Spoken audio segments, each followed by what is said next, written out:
students, welcome to the session of Arhant Padhaku. I'm your maths mentor Zuha Khanam.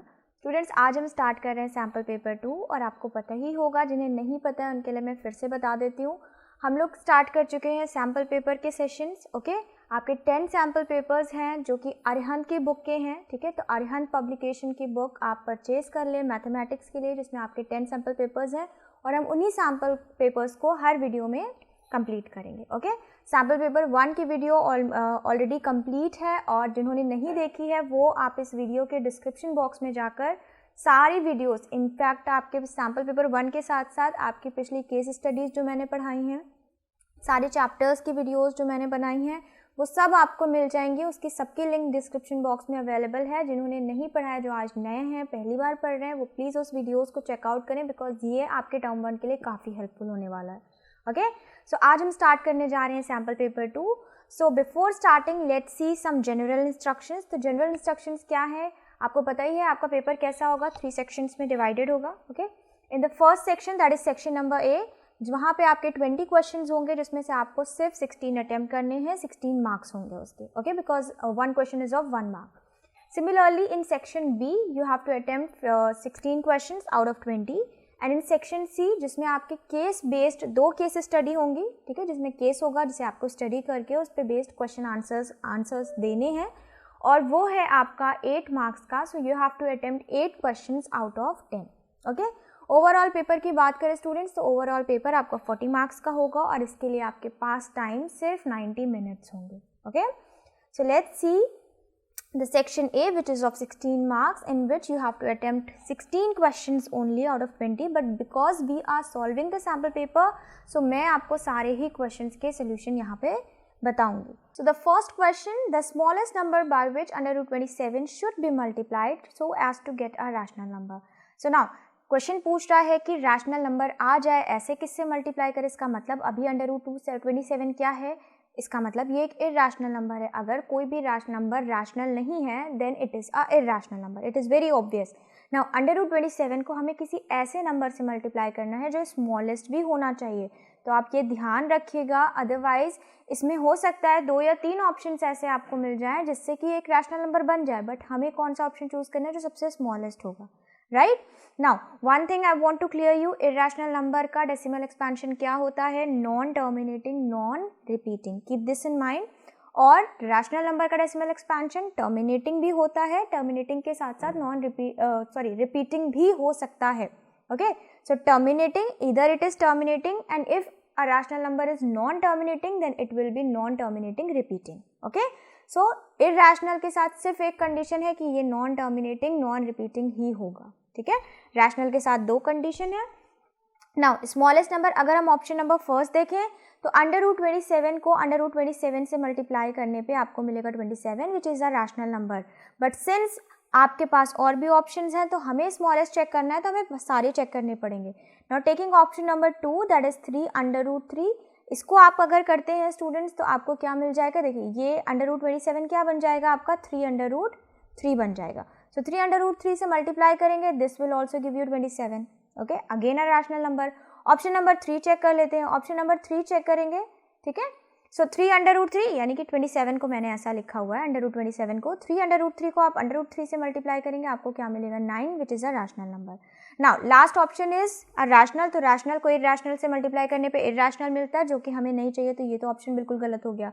अब इन तीनों में ही rational मिले, लेकिन सबसे छोटा ऑप्शन कौन सा है, सबसे छोटा ऑप्शन है आपके पास under root 3. Okay, so C is the right option. Clear. Next question, A quadratic polynomial can have at most how many zeros. Question पूछ रहा है एक क्वाड्रेटिक पोलिनोमियल अगर आपको दी गई है तो उसके कितने सारे जीरोस हो सकते हैं. सो क्वाड्रेटिक पोलिनोमियल स्टूडेंट कैसी होती है, आपको पता होगा, इसकी जनरल इक्वेशन होती है ax² + bx + c. अगर हमें किसी भी इक्वेशन, किसी भी पोलिनोमियल इक्वेशन के नंबर ऑफ जीरोस पता लगाने हैं तो हमें उसकी हाईएस्ट डिग्री देखनी होगी. कितनी है हाईएस्ट डिग्री यहाँ पे, 2. ओके, सो इसका मतलब अगर कोई इक्वेशन क्वाड्रेटिक है तो उसके कितने नंबर ऑफ जीरोस होंगे, 2 जीरोस होंगे. एट मोस्ट का मतलब कि हो सकता है 1 हो, ठीक है, या हो सकता है 2 हो. Okay, so at most 2 zeros. I hope I am clear to you. Next question,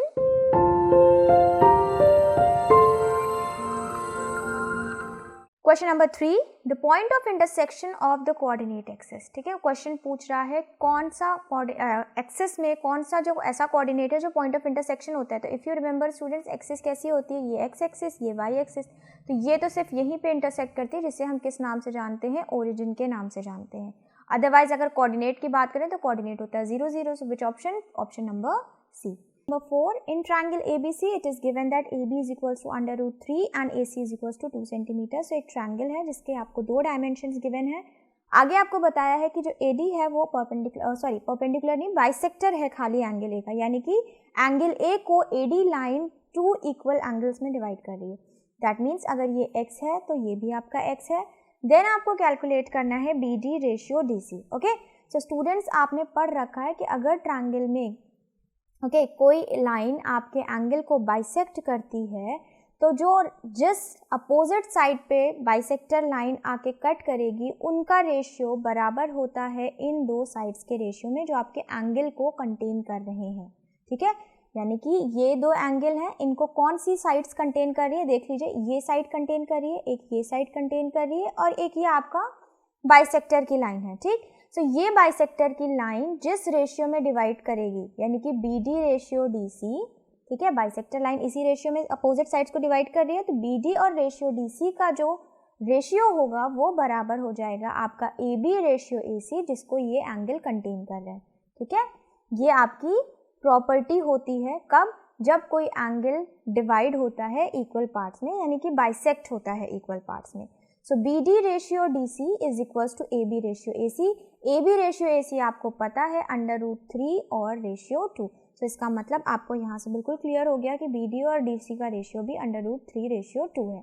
so which option is right? Option number D is the right option. Okay, next question, if x is equals to a sec theta cos phi, y is equals to b sec theta sin phi and z is equals to c tan theta, then you have to calculate the value of this expression। ठीक है, आपको बताना है कि ये जो expression given है ये वाली, ये किसके इक्वल है। ठीक, सो x के बारे में क्या बोला गया है, a sec theta plus multiplied by cos phi। तो हम क्या करें, एक्सप्रेशन की वैल्यू निकालने के लिए जो भी एक्सप्रेशन है उसमें इन वैल्यूज को पुट कर देते हैं। ठीक, जैसे x की जगह आपने रखा तो a sec स्क्वायर है तो हम स्क्वायर कर लेते हैं, a square sec square theta and sec square cos square phi। So cos square phi हो गया। ओके, डिनोमिनेटर में a स्क्वायर है, keep a square over here. Okay, next क्या दिया है आपको, y स्क्वायर दिया है तो y स्क्वायर का भी स्क्वायर कर लें, b स्क्वायर ये हो जाएगा sec स्क्वायर थीटा, देन ये हो जाएगा आपका sin square phi upon b square. ये आपकी एक्सप्रेशन थी ना। आप देख रहे हैं न्यूमरेटर डिनोमिनेटर में a स्क्वायर है, कट जाएगा, यहाँ b स्क्वायर है, ये भी कट जाएगा। अब आपके पास क्या है, sec square cos square phi, sec square theta sin square phi। तो आप देख रहे हो sec स्क्वायर थीटा दोनों में कॉमन है, तो हम क्या करें, नेक्स्ट स्टेप में sec स्क्वायर थीटा को कॉमन ले लेते हैं। अंदर आपका क्या बचा, cos square phi plus sin square phi। अब यहाँ से आपको आइडेंटिटी याद आ गई होगी कि cos square theta plus sin square theta is equal to 1 होता है, तो उसी आइडेंटिटी का हम इस यूज यहाँ पे करेंगे, तो ये हो जाएगा multiply by 1। So answer is sec square theta. ठीक है, लेकिन क्या हमारे ऑप्शन में ऐसा कोई ऑप्शन अवेलेबल है? बिल्कुल अवेलेबल नहीं है। आपका आंसर आ रहा है sec स्क्वायर थीटा, ऑप्शन तो ऐसे कुछ दिया हो गया। तो अब आप क्या करेंगे, अब आप इन ऑप्शंस में इन वैल्यूज को रख के चेक करेंगे। चलिए फर्स्ट ऑप्शन में चेक करते हैं, आपको क्या मिला, 1 प्लस z क्या है आपके पास, c tan थीटा, और z का हमें स्क्वायर करना है, स्क्वायर कर लीजिए, c square tan square theta upon c square. ठीक है, सो ये आपका क्या हो गया स्टूडेंट, c स्क्वायर से c स्क्वायर कट गया, 1 प्लस tan स्क्वायर थीटा, अगर आपको याद हो सो 1 प्लस tan स्क्वायर थीटा किसके बराबर होता है, आइडेंटिटी के थ्रू, तो ये बराबर होता है sec स्क्वायर थीटा। देखिए ये उन्हीं बच्चों को समझ में आएगा जिन्होंने अपनी स्टडीज़ ऑलरेडी कंप्लीट कर ली है, मेरे लेक्चर्स देख लिए हैं और उन्हें आइडेंटिटी के बारे में पता है कि कौन सी आइडेंटिटी क्या होती है।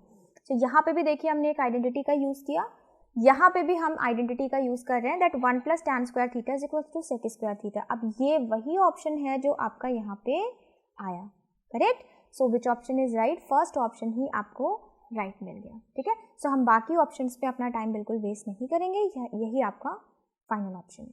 Is it clear? Okay, next question, question number 6, a card is selected from a deck of 52 cards, the probability of its being a black face card. ठीक है, अब आ गया आपका प्रोबेबिलिटी चैप्टर का क्वेश्चन। डेक कार्ड्स के बारे में आपको पता होनी चाहिए, कितने कार्ड्स होते हैं, कितने सूट्स होते हैं, कितने रेड, कितने ब्लैक, ये सब आपको पता है, मैं ऑलरेडी पढ़ा चुकी हूँ। सो आपको ये बताना है कि ब्लैक फेस कार्ड कितने होंगे। So if students, if you remember, हमारे पास 12 फेस कार्ड्स होते हैं, जिसमें से 6 ब्लैक होते हैं एंड 6 क्या होते हैं, रेड होते हैं, ठीक है। तो अगर हमारे पास 6 ब्लैक कार्ड्स होते हैं तो हमारे फेवरेबल आउटकम कितने हो गए, 6 हो गए। एंड हमें प्रोबेबिलिटी निकालनी है, तो नीचे आपको टोटल आउटकम रखना होता है डिनोमिनेटर में। सो टोटल कितने हैं, 52 हो गए।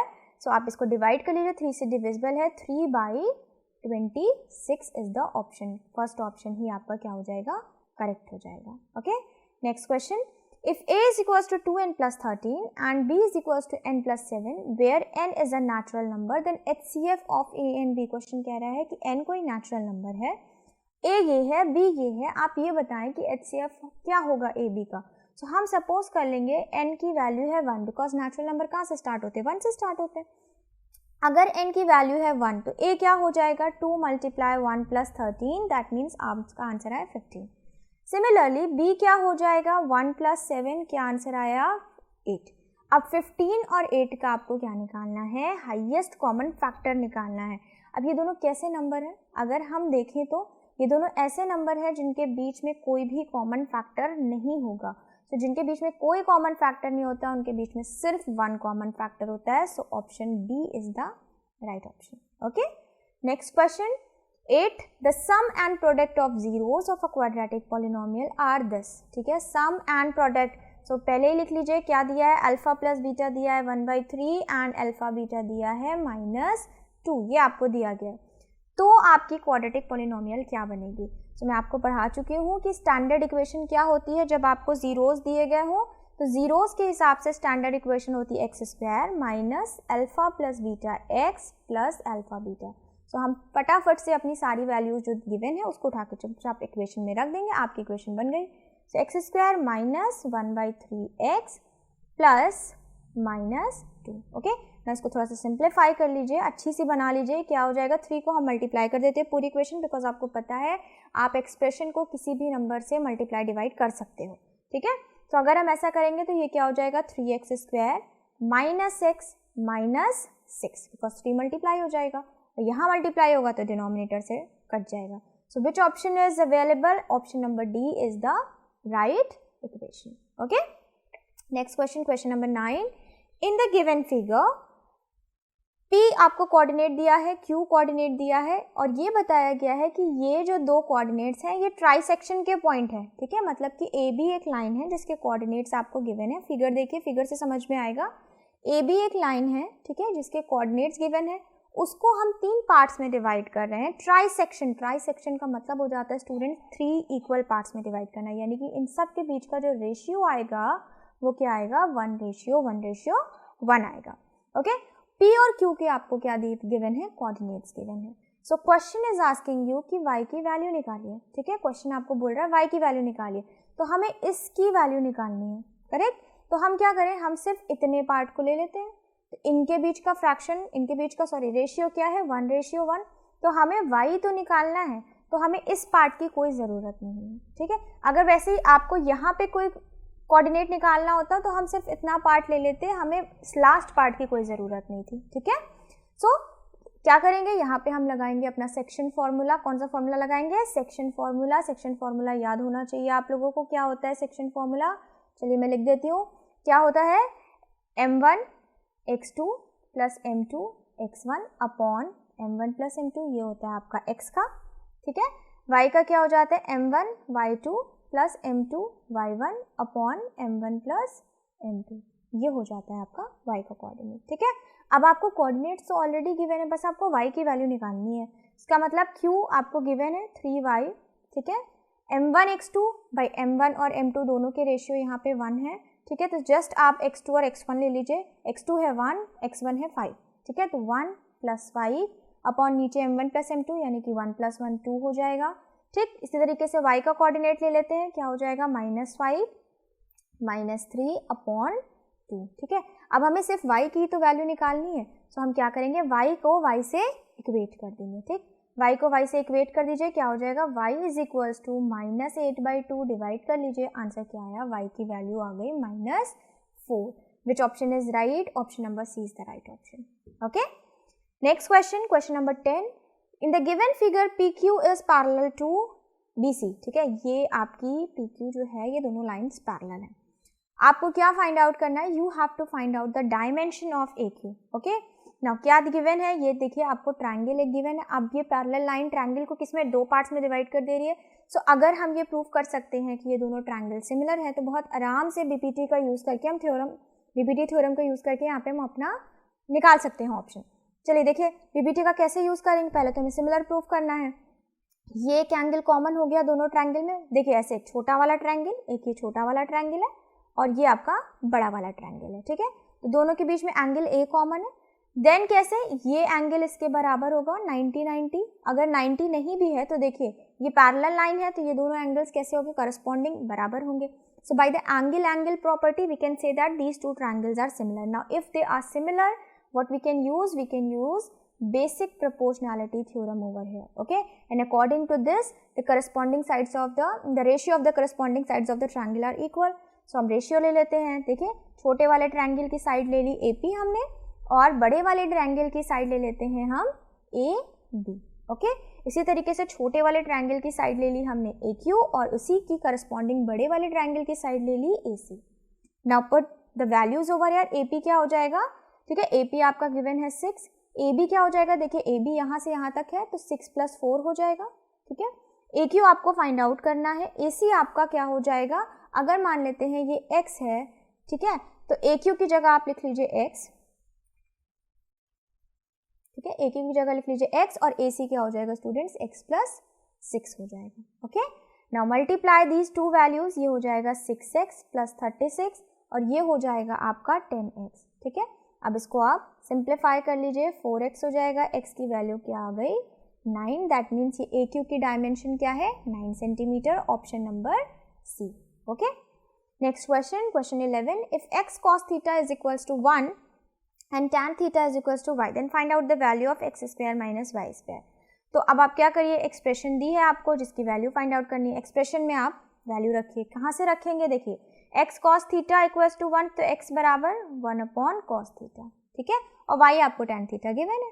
चलिए रख दीजिए यहाँ पे. ये क्या हो जाएगा 1 cos square theta because square है. इसी तरीके से y का स्क्वायर करेंगे, ये क्या हो जाएगा tan स्क्वायर थीटा. ठीक, अब y को अगर आप आइडेंटिटी जानते हो, फॉर्मूलाज आपने ट्रिग्नोमेट्री के याद किए हो, तो y क्या हो जाता है, y होता है tan हो जाता है रेशियो साइन और कॉस का. तो अगर साइन और कॉस का रेशियो हो जाता है tan, तो tan स्क्वायर का क्या हो जाएगा sine square theta upon cos square theta. The denominators are same, so in the numerator you will have 1 - sin square theta upon cos square theta. Now यहाँ पे हम लगाने वाले हैं आइडेंटिटी. कौन सी आइडेंटिटी, ये आइडेंटिटी. ओके, आइडेंटिटी हो जाएगी sine square theta plus cos square theta equals to 1, ये वाली आइडेंटिटी. ठीक है, इसको हम यूज़ करेंगे. कैसे यूज़ करेंगे, साइन स्क्वायर को उधर लेके चले जाइए तो माइनस हो जाएगा. 1 - sin square theta cos square theta के बराबर आ गया. तो यहाँ हम लिख सकते हैं cos square theta upon cos square theta. ये दोनों डिविजिबल है. फाइनल आंसर आया आपका 1. So option number D is the final option. Okay, next question, question 12. A girl calculates the probability of her winning the first prize in a lottery is 0.08. Question कह रहा है कि एक लड़की है जिसने अपनी लॉटरी विन करने की जो प्रोबेबिलिटी निकाली है वो है 0.08. अगर 6000 टिकट्स सोल्ड हुए थे तो टोटल नंबर ऑफ टिकट्स जो उसने खरीदे, जिसकी वजह से वो जीत गई, जिसकी वजह से वो प्रोबेबिलिटी निकाल रही थी अपने जीतने की, वो कितने थे. सो आपको पता है प्रोबेबिलिटी ऑफ एन इवेंट क्या हो जाता है, favourable outcomes upon total outcomes. ये किसी भी इवेंट की प्रोबेबिलिटी होती है. ठीक, तो टोटल आपको बोल रहा है कि 6000 टिकट थे, तो डिनोमिनेटर पता है हमें, प्रोबेबिलिटी भी दी गई है क्या 0.08, तो हमें ये भी पता है. हमें क्या निकालना है, सिर्फ उसके फेवरेबल आउटकम जिसको खरीदने पे वो जीत सकती है. ठीक, सो ये आपका क्या हो जाएगा, मल्टीप्लाई हो जाएगा. जब मल्टीप्लाई हो जाएगा तो ऑप्शन आपके पास, आंसर आपके पास क्या आया, फेवरेबल आउटकम्स का मल्टीप्लाई कर दीजिए, हो जाएगा 48,000. ठीक, और ये 2 डिजिट बाद डेसिमल है तो 2 जीरोज आपके कैंसिल हो गए. क्या आंसर आया, 480 टिकट्स उसने 6000 में से खरीदे, जिसमें से जीतने की पॉसिबिलिटी वो कैलकुलेट करी थी 0.08. Okay, so option number C is the right option. Next question, question 13, from the following rational number which decimal expansion is terminating, कौन सा एक्सपेंशन टर्मिनेट होगा। तो इसके लिए हमें क्या पढ़ रखा है, इसके हमने पढ़ रखा है कि हम डिनोमिनेटर का प्राइम फैक्टराइजेशन करेंगे। अगर वो प्राइम फैक्टराइजेशन सिर्फ 2 और 5 का है, जिसमें 2 और 5 आंसर आ रहे हैं, तब तो वो टर्मिनेटिंग है, अदरवाइज फिर वो क्या हो जाएगा, नॉन टर्मिनेटिंग। ठीक, सो ये आपका 2/15 है, इसका आप करेंगे डिनोमिनेटर का प्राइम फैक्टराइजेशन, ये आएगा 3/5, 3 आ गया, इसका मतलब ये ऑप्शन तो कट गया। ठीक, यहाँ पे आ जाते हैं, यहाँ पे जब आप आएंगे तो क्या आंसर आएगा आप चेक करके देख लीजिएगा। मैं ऐसे जनरली कैलकुलेट कर देती हूँ, जैसे हो जाएगा ये 8 × 20, ओके। 8 का भी प्राइम फैक्टराइजेशन करेंगे तो ये हो जाएगा आपका 2 की पावर 3, 20 को डिवाइड कर लीजिए, ये किस में हो जाएगा 4 × 5, यानी कि 2 की पावर 5 × 5 इसका प्राइम फैक्टराइजेशन। सिर्फ इसमें क्या आ रहे हैं, 2 आ रहे हैं, 5 आ रहे हैं, इसका मतलब कि ये होगा टर्मिनेटिंग डेसिमल एक्सपेंशन। ऑप्शंस, बाकी ऑप्शंस भी आप चेक कर सकते हो इफ़ यू वांट, पर देखो यहाँ पे 60 है तो इसका मतलब 3 आना ही आना है कहीं ना कहीं, यहाँ 35 है इसका मतलब 7 आना है कहीं ना कहीं, और 3 और 7 तो आ ही नहीं सकते, ओके। सो ये दोनों ऑप्शन पॉसिबल नहीं है, ठीक है। So B is the right option. Next question, question 14, if zeros alpha and beta of polynomial are this, ठीक है, इस पॉलिनोमियल इक्वेशन की अल्फा और बीटा आपको गिवन है such that alpha minus beta equals to 1। So एक आपको condition दे दी गई कि अल्फा माइनस बीटा 1 के बराबर है, ठीक है। तब आप कैलकुलेट करिए वैल्यू किसकी, के की, ठीक। सो अगर हम इस इक्वेशन को, ठीक है, अपनी जनरल इक्वेशन से, अल्फा बीटा वाली इक्वेशन से कंपेयर कर दे तो हमें कुछ चीज़ें मिल जाएंगी। चलिए कंपेयर कर लेते हैं, क्या होती है general equation, minus alpha plus beta x plus alpha beta, ठीक। सो यहाँ से हमें क्या मिला कि जो सम ऑफ द जीरोज है वो है 7 और प्रोडक्ट ऑफ द जीरोस क्या है, के, ठीक। सो एक आपको यहाँ से कंडीशन मिली, एक आपको क्वेश्चन ने कंडीशन दी थी। क्या इन दो कंडीशन से हम अल्फा बीटा निकाल सकते हैं? बिल्कुल, लीनियर इक्वेशंस हैं, साइमल्टेनियसली सॉल्व करिए, अल्फा और बीटा की वैल्यू आ जाएगी, ठीक है। चलिए सॉल्व करके देखते हैं, दोनों को ऐड कर देंगे। अगर हम फर्स्ट इक्वेशन में सेकेंड को ऐड कर देते हैं तो हमें क्या मिला, 2 alpha is equals to 7 + 1 8, alpha is equals to 4, ठीक है, एक आपको 4 मिल गया अल्फा। अब आपको क्या निकालना है, इसी इक्वेशन में जब हम 4 रख देंगे तो हमें क्या मिल जाएगा, बीटा। सो हमें क्या मिला, बीटा, बीटा मिल गया हमें 3, तो आपको बीटा भी मिल गया। अब आपको के निकालना है ना, के के लिए क्या करना है, अल्फा और बीटा को मल्टीप्लाई करना है, कर दीजिए मल्टीप्लाई, 4 × 3 = 12, 12 आपका आंसर आ गया, okay. So option number B is the right option.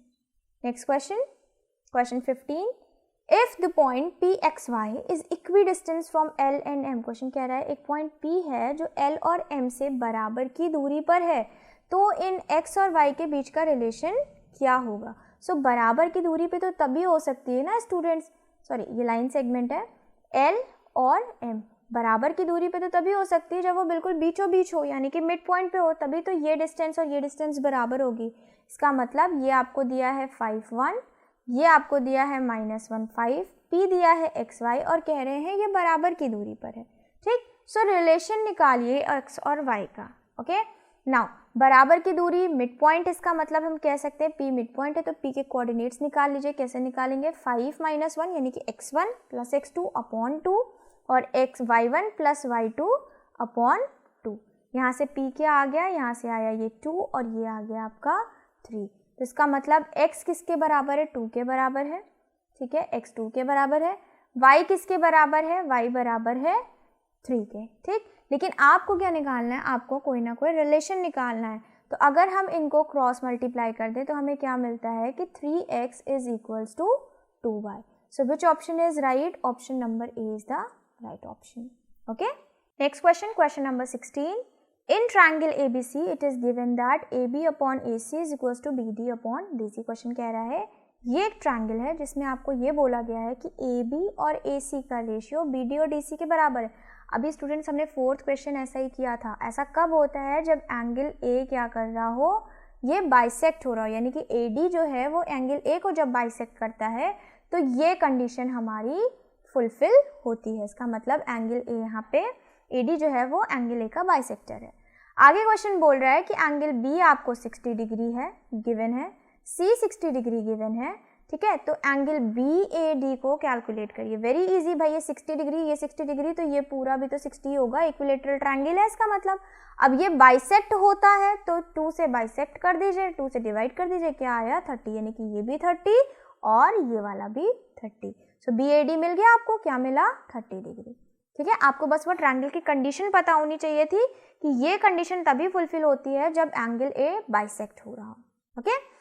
Next question 17, if sine A is equals to cos A और A कोई ऐसी डिग्री है जो 0 से 90 के बीच की है, तो A क्या होगा। अब आपको पता है, ये तो आप तभी बता सकते हो ना जब आपको टेबल पता हो। टेबल अगर याद है एंगल वाली तो आपको पता होगा 1/√2 वैल्यू पे कॉस और साइन दोनों इक्वल होते हैं, और वो 1/√2 किस एंगल पे आता है, वो √2 आता है आपका cos 45 पे, ठीक है। और वो साइन के भी किस पे आता है, 45 पे ही आता है, okay. I hope you remember, बीच वाला एंगल 45 होता है, तो इसका मतलब यहाँ से A आपको क्या मिल गया 45, और 45 डिग्री इस कंडीशन को फुलफिल भी कर रही है।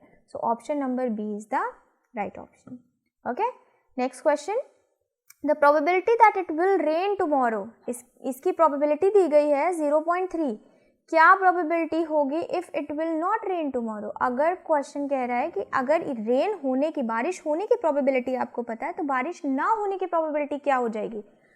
किसी भी इवेंट की मैक्सिमम प्रोबेबिलिटी क्या होती है। जब हम लोगों ने प्रोबेबिलिटी चैप्टर पढ़ा था तो हमने बहुत अच्छे से पढ़ा है कि प्रोबेबिलिटी कभी भी 1 से बड़ी नहीं हो सकती और 0 से छोटी नहीं हो सकती, यानी कि नेगेटिव नहीं हो सकती। प्रोबेबिलिटी ऑफ एन इवेंट हमेशा आपकी less than equal to 1 and greater than equal to 0 होती है।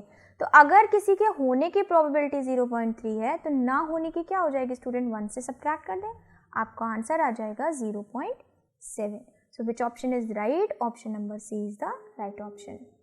Next question, question number 19, 13/250 is आपको बताना है कि ये जो रैशनल नंबर, ये जो रेशियो आपको गिवन है, ये टर्मिनेटिंग डेसिमल का फ्रैक्शन है, ये नॉन टर्मिनेटिंग डेसिमल फ्रैक्शन है, या अप टू 2 डेसिमल फ्रैक्शन है, या नन ऑफ दिस, ठीक है।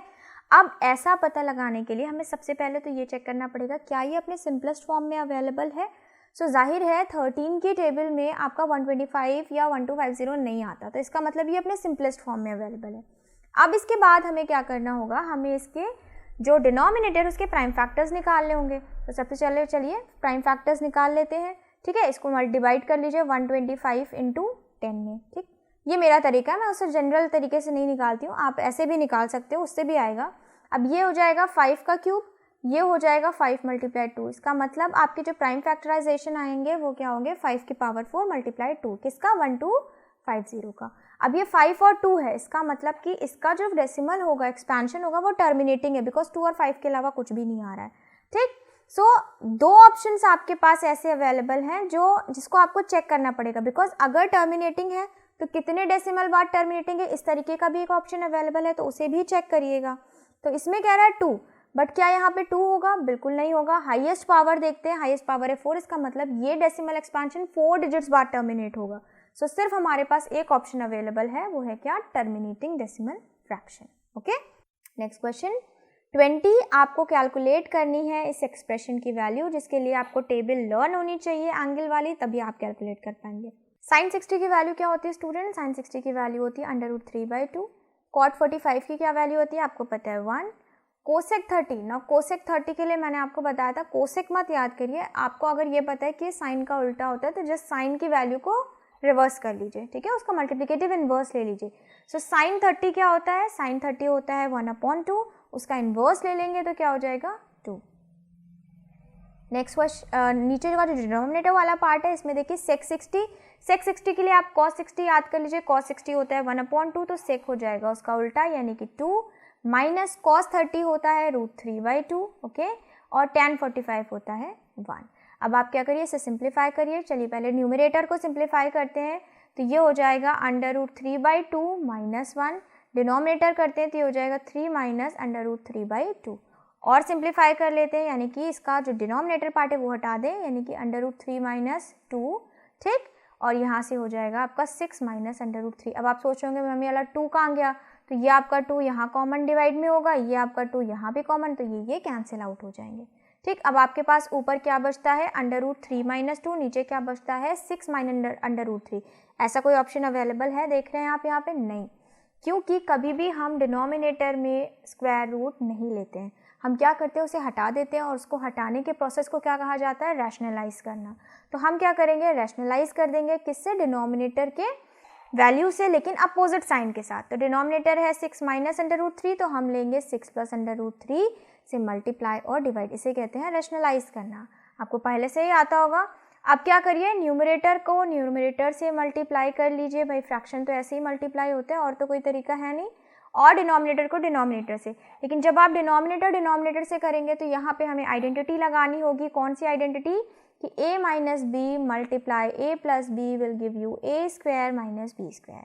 सो 6 का स्क्वायर हो जाएगा 36 माइनस अंडर रूट 3 का स्क्वायर हो जाएगा 3, ठीक है। सो आपका डिनोमिनेटर आने वाला है 33। अब वो तो सभी में आ रहा है, इसका मतलब हमें न्यूमरेटर निकालना ही पड़ेगा। चलिए न्यूमरेटर के लिए अपना बेसिक मेथड लगाइए, पहले अंडर रूट 3 से दोनों को मल्टीप्लाई करते हैं तो ये हो जाएगा 6 अंडर रूट 3 प्लस 3, माइनस 2 से करते हैं तो ये हो जाएगा 12 plus, sorry not plus, because minus plus क्या हो जाता है आपका, माइनस हो जाता है, तो यहाँ पे आपका हो जाएगा -2 अंडर रूट 3, ठीक।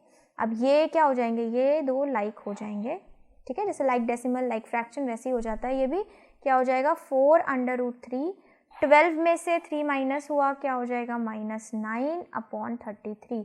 ऐसा कौन सा ऑप्शन सही आ रहा है, जल्दी से देखिए, फर्स्ट ऑप्शन आपका सही आ रहा है। Okay, so option number A is the right option for this particular question. So ये हमने कंप्लीट कर लिया student section A. Now we are moving toward section number B, and in this you have to solve 16 questions out of 20, each of 1 mark. So total section B is of 16 marks. Okay, now first question of section B, the product of the HCF and LCM of the smallest prime number and the smallest composite number is। अब इसके लिए तो आपको सबसे पहले smallest prime number और smallest composite number पता होना चाहिए, ठीक। सबसे smallest prime number कौन सा होता है हमारा, very general 2। smallest composite number, ये हो सकता है थोड़े बहुत बच्चों को ना पता हो, बट आई एम सपोजिंग कि सबको पता होगा, बिकॉज मैंने अपनी पहले की वीडियो में इसको पढ़ाया है। कंपोजिट नंबर वो होते हैं जिनका फैक्टर जो हो, लीस्ट फैक्टर वो होता है 3, ठीक है। 3 से ऊपर वाले आपके सारे कंपोजिट नंबर होते हैं। तो सबसे पहला नंबर, सबसे छोटा नंबर जिसके 3 फैक्टर्स हो, वो है आपका 4, बिकॉज 1 2 3 के 3 फैक्टर्स नहीं होते। 4 सबसे स्मॉलेस्ट नंबर है जिसके 3 फैक्टर होते हैं। ओके, सो 2 और 4 का क्या बोल रहा है, आपको बोल रहा है कि अगर 2 और 4 दो नंबर्स हैं तो बताइए कि इनके HCF और LCM का क्या प्रोडक्ट होगा, ठीक। तो HCF और LCM का प्रोडक्ट आपको पता है एक फॉर्मूला, कि HCF और LCM का प्रोडक्ट नंबर प्रोडक्ट के बराबर होता है, प्रोडक्ट ऑफ नंबर्स के बराबर होता है। नंबर आपको मिल गए 2 × 4, आंसर आ गया 8। So which option is right, D option is the right option. Okay, next question 22, alpha and beta are the zeros of this quadratic polynomial. ये आपके क्वाड्रेटिक पॉलिनोमियल है जिसके अल्फा बीटा 0 है। एक कंडीशन दे दी गई है, वो है ये। तो बताइए के की वैल्यू क्या होगी। इस तरीके का सिमिलर क्वेश्चन अभी हमने सॉल्व किया है सेक्शन ए में, बस वहाँ पे a स्क्वायर b स्क्वायर नहीं था, वहाँ पे अल्फा माइनस बीटा था। चलिए सेम कॉन्सेप्ट अपनाएंगे, बस हमें क्या करना पड़ेगा, पहले इसको थोड़ा सा चेंज करना पड़ेगा। क्यों, क्योंकि हमें इसे कंपेयर करना है अपनी स्टैंडर्ड इक्वेशन से, और स्टैंडर्ड इक्वेशन में एक्स स्क्वायर के साथ कोई कोफिशिएंट नहीं होता, तो हमें यहाँ से भी एक्स स्क्वायर का कोफिशिएंट हटाना पड़ेगा, जिसके लिए हम क्या करेंगे, पूरी इक्वेशन को 2 से डिवाइड कर देंगे, बिकॉज यहाँ 2 है, 2 से डिवाइड कर देंगे तो ये हो जाएगा एक्स स्क्वायर, ये हो जाएगा k/2x और ये हो जाएगा 2। Now compare this with your standard equation which is, just a second, let me change the colour, या सो आपकी स्टैंडर्ड इक्वेशन क्या होती है, x square minus alpha plus beta x plus alpha beta, ठीक है। तो यहाँ से हमें क्या मिला, यहाँ से हमें मिला अल्फा प्लस बीटा जो है वो है k/2, ओके, अल्फा बीटा जो है वो है 2। सो स्टूडेंट ये हो जाती है आपकी इक्वेशन 1, ये हो जाती है इक्वेशन 3 सेकेंड, और ये आपके क्वेश्चन में एक इक्वेशन दे रखी थी 3। अब हम इन 3 इक्वेशंस का इस्तेमाल करके k की वैल्यू को फाइंड आउट करेंगे, ठीक है। देखिए ये अल्फा स्क्वायर बीटा स्क्वायर है, आपको अल्फा बीटा भी पता है। क्या कुछ आपको याद आ रहा है, कोई ऐसी आइडेंटिटी जिसमें ये तीनों चीज़ें मिलती हों? ये तीनों चीज़ें मिलती हैं हमें अल्फा प्लस बीटा के होल स्क्वायर वाली आइडेंटिटी में। देखिए क्या होती है, alpha square plus beta square plus 2 alpha beta, और ये तीनों ही चीज़ें आपके पास अवेलेबल हैं, ठीक। अब आप सोचेंगे कि मैम को कैसे पता कि यही क्यों लगेगा, तो बेटा ये आपको तब पता चलेगा जब आपने ऐसे क्वेश्चंस की प्रैक्टिस करके रखी होगी कि भाई ये 3 चीज़ें आ रही हैं, तो ये 3 चीज़ें किसी आइडेंटिटी में आती हैं क्या? ये क्वेश्चंस कैसे होते हैं? क्वाड्रेटिक में आइडेंटिटी इस्तेमाल होती है, और आइडेंटिटी आपने क्लास 7 से पढ़ रखी होती है, 7th 8th में हमने सीख रखी होती है। तो अगर आपको इस तरीके के क्वेश्चंस आपने पहले एक्सरसाइज में सॉल्व किए होंगे तो आपको देखते ही समझ में आ जाएगा कि हाँ, ये 3 चीज़ें हैं हमारे पास, हम आइडेंटिटी इस्तेमाल कर सकते हैं। ठीक, सो अल्फा प्लस बीटा क्या है गिवन? k/2 का whole square. Alpha square plus beta square की वैल्यू गिवन है, क्या है? 8। 2 अल्फा बीटा की वैल्यू गिवन है, यानी कि 2 × 2। ओके, तो ये हो जाएगा k²/4 इक्वल्स टू ये क्या हो जाएगा? 12। 8 में 4 ऐड करेंगे 12 हो जाएगा। ये 4 आप उधर लेके चले जाएं, क्या हो जाएगा? k² = 48। अब आपको सिर्फ k की वैल्यू फाइंड आउट करनी है, राइट? तो k हो जाएगा √48, करेक्ट। अब √48 की वैल्यू क्या निकालेंगे? √48 कोई परफेक्ट स्क्वायर तो है नहीं आपका, सो 48 के लिए क्या करेंगे? इसको ब्रेक कर लीजिए, चलिए साइड में ब्रेक करते हैं। अगर हम 48 को ब्रेक करें, ठीक है, तो ये हो जाएगा आपका 6 और 8, ठीक है। ये ब्रेक हो जाएगा 2 और 3 में, ये ब्रेक हो जाएगा आपका 2 और 4 में, और अगेन ये 2 और 2 में, ठीक है। सो आपकी क्या वैल्यू आ गई? परफेक्ट स्क्वायर कितने बन रहे हैं? देखिए, 2 पेयर ये बन रहा है 2 का, ये पेयर बन रहा है 2 का, यानी कि हम 2 पेयर बाहर ले सकते हैं, तो आ गया 4। अंदर क्या बचा आपका? +3y = 7। ये एक कंडीशन आपको गिवन है, और दूसरी आपको ये इक्वेशन गिवन है। क्वेश्चन कह रहा है इन दोनों के सोल्यूशंस जो है वो इनफाइनाइट है। सो ऑप्शन से देख के पता लग रहा है हमें a और b की वैल्यू निकालनी है। ओके, सो इनफाइनाइट सोल्यूशन की सबसे पहले तो आपको कंडीशन पता होनी चाहिए। क्या कंडीशन होती है? a1/a2 = b1/b2 = c1/c2। अब ये a b c क्या है? c तो कांस्टेंट हो जाता है, a हो जाते हैं x का कोफिशिएंट, b हो जाता है y का कोफिशिएंट। सो अब इन दोनों इक्वेशन से आप सिर्फ वैल्यू पुट कर दीजिए, क्या हो जाएगी? 2/a + b = 3/2a - b = 7/21। ठीक है। अब आपको ये 3 इक्वल में कंडीशंस दी गई हैं जिनसे आपको a और b की वैल्यू फाइंड आउट करनी है। तो हम क्या करते हैं, एक बार हम फर्स्ट को यानी कि इन दोनों को साथ में ले लेते हैं। ओके, इन दोनों को जब हम साथ में ले लेंगे हमें क्या मिलेगा? 42 = 7a + 7b। ठीक है, और जनरल कर लें, या आप इसको यहीं पे अगर डिवाइड कर लेते, देखिए 7 से डिविजिबल है, डिवाइड कर लीजिए, ठीक, 3 हो जाएगी, तो ये इक्वेशन थोड़ी आपकी छोटी आएगी। ओके, तो क्या हो जाएगा? 6 = a + b। ये आपको एक कंडीशन मिल गई, फर्स्ट कंडीशन। इसी तरीके से जब हम इन दोनों को एक बार साथ ले लेंगे, ठीक है, तो हमें क्या मिलेगी स्टूडेंट्स? दूसरी कंडीशन मिल जाएगी, क्या?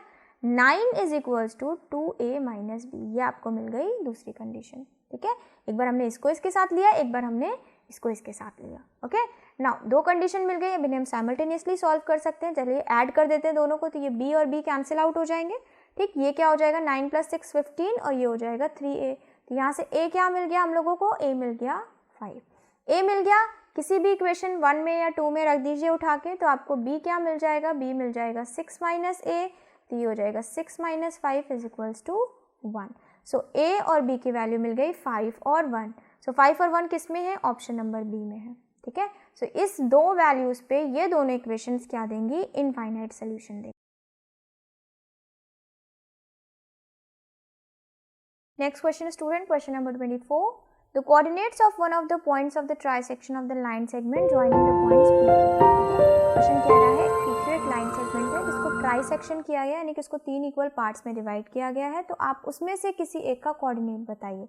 ठीक है, सो फर्स्ट हम क्या कर लेते हैं? फर्स्ट हम एक लाइन ड्रॉ कर लेते हैं जिसके कोऑर्डिनेट्स लिख लें P और Q। इन्हें 3 पार्ट्स में डिवाइड कर रहे हैं, तो ये हो गया आपका ट्राइसेक्शन। एक का कोऑर्डिनेट हम ले लेते हैं AB और एक का कोऑर्डिनेट ले लेते हैं XY। अब हमें नहीं पता क्वेश्चन ने कौन सा पॉइंट दिया है, AB वाला दिया है या XY वाला दिया है, तो हमें तो दोनों फाइंड आउट करने पड़ेंगे।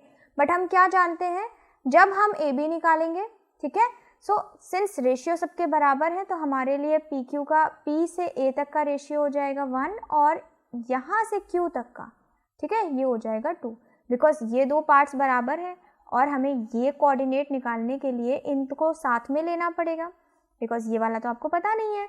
जब आपको ये नहीं पता है तो जो 2 पता है उन्हीं से तो आप निकालोगे। तो P और Q पता है, Q के जब इसको निकालेंगे तो ये आपका रेशियो 1 और 1 ये ऐड हो जाएंगे, तो इसका रेशियो कितना हो जाएगा स्टूडेंट्स? 2 हो जाएगा। ओके, सो P और Q के कोऑर्डिनेट पता है क्या? -7 - 2, और ये आपको पता है 1 - 5। तो हम सबसे पहले क्या करने वाले हैं? हम सबसे पहले A B का कोऑर्डिनेट निकालने वाले हैं। ओके, कौन सा फॉर्मूला यूज़ करेंगे? सेक्शन फार्मूला यूज़ करेंगे। मैं सेक्शन फार्मूला नहीं लिखूंगी, बस मैं आपको ये बता रही हूँ कि यहाँ पे सेक्शन फार्मूला का यूज़ होना है। सो ए बी के कोऑर्डिनेट निकालने के लिए, ठीक है, क्या करेंगे? पहला क्या होता है? m1 x2, m1 है आपका 1, x2 है आपका 1, ये हो जाएगा 1, ठीक है। देन m2 x1, m2 है 2, x1 है आपका -7, मल्टीप्लाई कर लीजिए -14 अपॉन नीचे क्या होता है? m1 प्लस m2 यानी कि 1 प्लस 2 3 आ जाएगा, ओके। देन y के कोऑर्डिनेट के लिए m1 y2, 1 मल्टीप्लाई -5 क्या आएगा? -5, ओके। m2 y1 यानी कि 2 मल्टीप्लाई -2 ये हो जाएगा -4 अपॉन 3। अब हमें मिलने वाला है a और b का कोऑर्डिनेट। सो a का कोऑर्डिनेट क्या हो गया? -13 अपॉन 3, b का कोऑर्डिनेट क्या हो गया? -3। ऐसा कोई ऑप्शन अवेलेबल है आपके पास? So option number C available है। इसका मतलब हमें ए बी वाला ही कोऑर्डिनेट दिया गया था। तो अब हम टाइम वेस्ट नहीं करेंगे एक्स वाई की वैल्यू निकालने के लिए। कौन सा ऑप्शन सही है? आपका ऑप्शन नंबर सी सही है, okay. Next question, question number 25। A piece of wire 20 centimetre is bent into the form of an arc of a circle. Question कह रहा है एक वायर है जिसकी पीस को हमने क्या बनाया? एक सर्किल के आर्क के फॉर्म में बनाया। यानी कि मान लेते हैं ये अगर आर्क है, ठीक है, तो जो सर्किल है आपका, ये सर्किल है कोई, ठीक, जिसका वायर जो है सिर्फ आर्क बना रहा है और इस आर्क की लेंथ आपको दी गई है 20 सेंटीमीटर, ठीक, और सेंटर से ये जो आर्क है ये 60 डिग्री का एंगल सबटेंड कर रहा है। तो क्वेश्चन कह रहा है आप रेडियस निकालिए। अब लेंथ ऑफ आर्क का अगर आपको फॉर्मूला पता है क्या होता है? Theta by 360 degree multiply 2πr ये होता है। तो लेंथ आपको पता है 20, थीटा आपको पता है 60 अपॉन 360 मल्टीप्लाई 2π और r, ठीक। जो जो कट सकता है उसे काट दीजिए। ये आपका 6 टाइम्स डिविजिबल है, ये आपका 3 टाइम्स डिविजिबल है।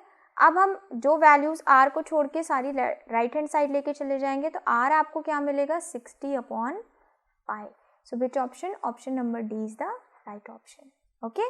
Next question, student. Question number 26. In an isosceles triangle PQR, if PR is equals to QR and PQ square equals to 2PR square, then angle R is. आपको यहाँ पे बताना है कि एक isosceles triangle है PQR, okay. सो हम assume कर लेते हैं दिस इज ट्राइंगल PQR और यहाँ पे PR जो है वो आपका QR के बराबर है because it is given that कि ये एक isosceles triangle है, ओके। नाउ क्वेश्चन एल्स क्या कह रहा है कि PQ स्क्वायर, जो कंडीशन गिवन है कि जो PQ स्क्वायर है वो 2PR स्क्वायर के बराबर है। सो स्टूडेंट्स, तो हम इसको ऐसे भी लिख सकते हैं that PR square plus PR square. अब अभी एक कंडीशन आपने और देखी कि PR QR के बराबर है, तो क्या हम एक PR को रिप्लेस कर दें QR स्क्वायर से? उससे इक्वेशन पे तो कोई फर्क नहीं पड़ेगा और आपका लेफ्ट हैंड साइड में क्या है? PQ square, okay. सो ये इक्वेशन आपका किससे सिमिलर है? ये इक्वेशन सिमिलर है आपकी पाइथागोरस थ्योरम से, ओके। जहाँ पे हमने क्या पढ़ा है कि hypotenuse square is equals to base square plus perpendicular square. So PQ अगर आपकी हाइपोटेन्यूज है तो this is PQ, okay. Now QR क्या हो जाएगा? ये आपके लिए R के लिए बचा। क्वेश्चन कह रहा था PR QR के बराबर है, तो PR आपका QR के बराबर है। इसका मतलब ये एक आइसोसेलेस राइट एंगल ट्रायंगल है। This was the rough figure, exact figure should be this. So ये एक आइसोसेलेस राइट एंगल ट्रायंगल है जिसपे R पे आपका 90 डिग्री बन रहा है। तो क्वेश्चन ने बस इतना पूछा कि ये कैसा ट्रायंगल है, तो क्वेश्चन ने ये पूछा आपका एंगल R क्या है, तो एंगल R आपका 90 डिग्री है। So this is a right angle, okay. Next question 27। This is a equation given to you students. यहाँ पे आपको x की वैल्यू निकालनी है। सो क्वेश्चन बहुत ईजी है, बस आपको क्या याद होनी चाहिए? ट्रिग्नोमेट्री की वैल्यू वाली जो टेबल है आपकी कि किस डिग्री पे कौन सी वैल्यू होती है। तो चलिए हम सिर्फ वैल्यूज़ रखते हैं। कोसेक स्क्वायर 30, इसके लिए साइन 30 याद होना चाहिए, वो है आपका 1/2, ओके। सो कोसेक 30 उल्टा हो जाएगा यानी कि 2 का स्क्वायर। सेक स्क्वायर 45 ये हो जाएगा आपका √2 का होल स्क्वायर, ओके। डिनोमिनेटर में आते हैं, डिनोमिनेटर में कॉस स्क्वायर 45 आपका हो जाएगा 1/√2 का होल स्क्वायर। और साइन 60 की वैल्यू होती है √3/2, तो ये हो जाएगा √3/2 का whole square, okay. Right side में आइए, tan 60 होता है आपका √3, तो ये हो जाएगा √3 का स्क्वायर। tan 30 होता है 1/√3, तो ये हो जाएगा 1/√3 का स्क्वायर। अब आप इसको सिंप्लीफाई कर लीजिए, ये हो जाएगा 4 × 2। डिनोमिनेटर में आपका है 1/2 और ये हो जाएगा आपका 3/4, ठीक है। राइट हैंड साइड में आपका ये हो जाएगा 3 - 1/3। अब जो कट सकता है उसे काट देंगे। सो 4 × 2 = 8, ये आपका 8 से डिविजिबल है, ठीक है। यहाँ लेफ्ट हैंड साइड में अगर हम इसको फर्दर सॉल्व कर लें इसको, तो ये हो जाएगा आपका 8/3। सो हमें क्या मिला?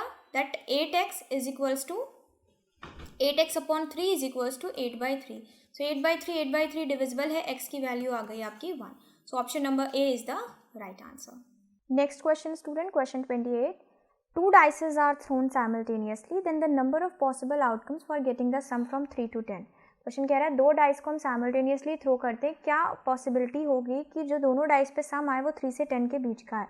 तो इसके लिए हमें सारे इवेंट्स पता होने चाहिए और दो डाइस में टोटल कितने इवेंट्स बनेंगे 36. ठीक है, तो ये रहे आपके 36 इवेंट्स स्टूडेंट.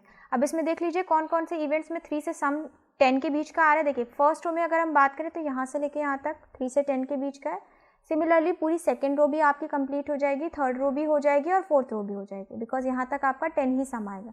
जब हम फिफ्थ रो पे आएंगे तो देखिए फिफ्थ से ये 5 तो 10 होगा, लेकिन 5 6 11 हो जाएगा जिसे हम काउंट नहीं कर सकते.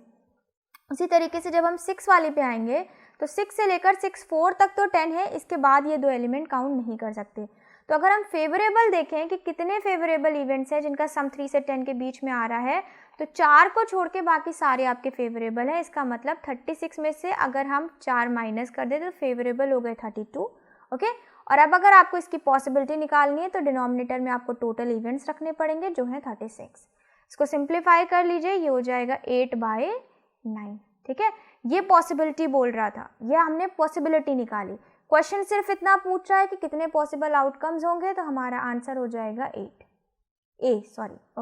32 पॉसिबल इवेंट्स बनेंगे और 32 पॉसिबल इवेंट्स की पॉसिबिलिटी क्या है, पॉसिबिलिटी है 8/9. Clear.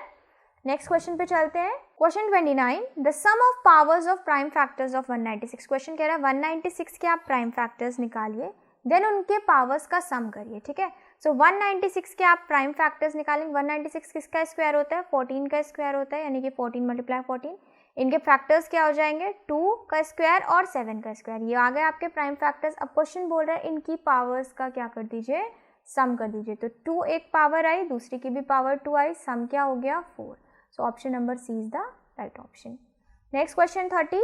Alpha beta are the zeros of this polynomial equation. Find the value of alpha by beta plus beta by alpha. Okay, question कह रहा है इन दोनों की वैल्यू निकालिए. ठीक है, चलिए ये जो आपको एक्सप्रेशन दी गई इसको थोड़ा सा सिंप्लीफाई कर लेते हैं. जब आप इसका एलसीएम लेंगे तो नीचे क्या हो जाएगा, प्रोडक्ट ऑफ जीरोस, और ऊपर क्या हो जाएगा, alpha square plus beta square. होगा कि नहीं होगा, बिल्कुल हो जाएगा.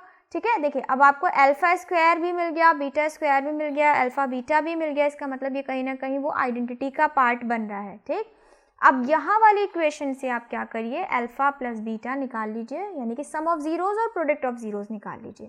ठीक, उसके लिए आपको इक्वेशन को पहले स्टैंडर्ड में कन्वर्ट करना पड़ेगा. स्टैंडर्ड में कन्वर्ट क्यों करना पड़ेगा, बिकॉज 4x स्क्वायर है और हमारी स्टैंडर्ड इक्वेशन में x के साथ कोई कोफिशिएंट नहीं होता. तो हम इसको सबसे पहले क्या कर देंगे, 4 से डिवाइड कर देंगे. तो ये हो गया आपकी कन्वर्ट इक्वेशन. ओके, अब इस इक्वेशन को आप कन्वर्ट करिए. तो जब आप इक्वेशन को आप आपके स्टैंडर्ड इक्वेशन से क्या करिए, मैच कराइए. तो आपको प्रोडक्ट ऑफ जीरोज और सम ऑफ जीरोज मिलेंगे. सम ऑफ जीरोज मिलेगा 3/4, प्रोडक्ट ऑफ जीरोज मिलेगा 7/4. नाउ अब हम यूज़ करेंगे अपनी आइडेंटिटी का. कौन सी आइडेंटिटी, अल्फा प्लस बीटा का होल स्क्वायर. अब आप सोच रहे होंगे मैम यही क्यों यूज़ करती है, देखिए यहाँ पे आपको प्लस में ही दिया है स्टूडेंट्स, तो आपको प्लस वाली ही यूज़ करनी पड़ेगी. सो ये खुलती है आपकी किस फॉर्म में, alpha square plus beta square plus 2 alpha beta. Okay, so alpha plus beta की वैल्यू पता है क्या, 3/4.